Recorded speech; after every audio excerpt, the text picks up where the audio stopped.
I always believed our story was already written and that it was only a matter of time before he realized it. Since we were children, Thomas and I were inseparable. I was his confidant, his shoulder to cry on, the first person he called when something good or bad happened to him. We were the kind of friends who finished each other's sentences, who shared knowing glances in crowded rooms, and who had our own language that no one else understood. For years, I settled for being the best friend, the girl who was always there, unconditionally.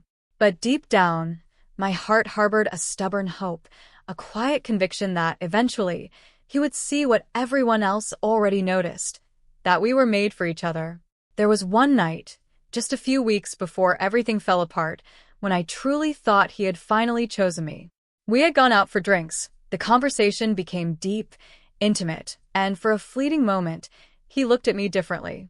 There was an intensity in his eyes, a touch of hands that lasted a second longer than usual, and I went to sleep that night with my heart pounding, convinced that the wall between friendship and love had finally crumbled.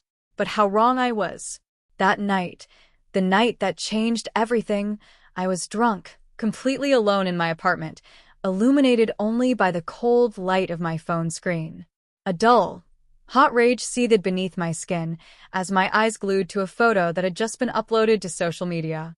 It was Thomas and Sophia. They were at an elegant dinner, the kind he always claimed to hate, but now attended with pleasure for her sake.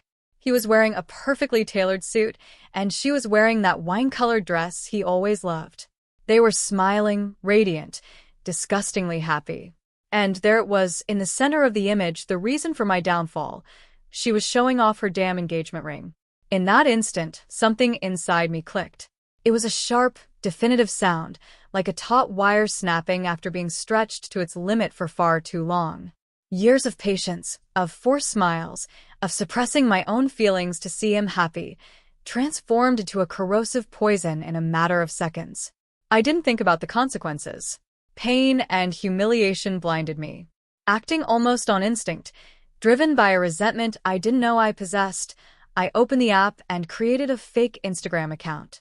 I stole a profile picture of an attractive but generic girl from Pinterest, chose a common name that wouldn't raise suspicion, and wrote a harmless bio. When everything was ready, I searched for her and started messaging her. The first message was direct and brutal.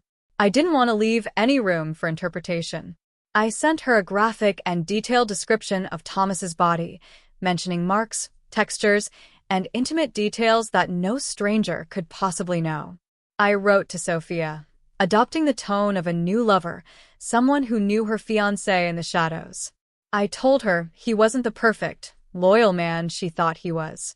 I assured her we met in silence, in secret, stealing time from her perfect relationship. I was cruel. I wrote that she could never compete with the years I'd known him, smelled him, touched him, knowing exactly what he needed before he even asked. After hitting send, I dropped the phone as if it were burning me. I fell asleep drunk, feeling empty and exhausted. When I woke up the next morning, the sunlight punishing my eyes, I felt a kind of physical blow to my chest. Panic overwhelmed me. It took me a few seconds to remember what I'd done in my drunken stupor, but when the memory returned, regret hit me hard. I ran to check my phone, my hands trembling. I opened the fake account. The message was read.